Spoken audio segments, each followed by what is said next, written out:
Well, that's what it started off. I was like, oh, well, in dock, doing all the surf torture stuff. And I was like, oh, just going to be end of the day.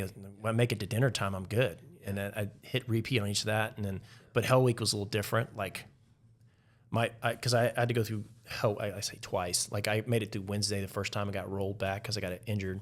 I started all the way from in-dock phase, got classed up, another 250 dudes. Even in in-dock, guys are quitting because we go through some of the evolutions. They're like, no, screw this, I'm out. And each time that bell would ring, I'm like, oh, that sucks. Somebody quit. Hell Week was, of course, 5 days of no sleep and starts on Sunday. I don't know exactly what time because they let you get nice and cozy in the tents. It's probably like 10, 11 o'clock at night and have the breakout with grenade simulators and blanks and smoke grenades and complete chaos. And then you run around with boats and logs for a good chunk of time and very little, no sleep. But yeah, no. Then that night we do an evolution called Around the World. And usually like that was like Tuesday morning into Wednesday, or Tuesday night into Wednesday morning. So Wednesday night and a Thursday morning, you do what they call Around the World, where you basically paddle your boats around the island of Coronado. And that's when people are like start hallucinating. So same thing, we're sitting there, we're paddling around the world. There's a couple times where all 6 of us fell asleep in the boat and we're just kind of drifting out.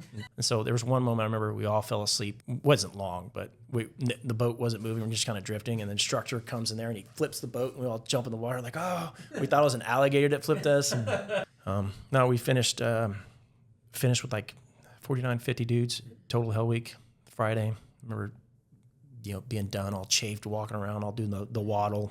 I had like 4 mattresses stuffed on the floor. They wouldn't let us in the bunk beds because they're afraid if we tried to get out, just because our tendons and stuff got tight and all the like lactic acid buildup, you can't move. So they're afraid that guys would climb up in the beds and not be able to move and fall off and hurt themselves. So they made everybody sleep on the floor in the barracks at least for the first 48 hours.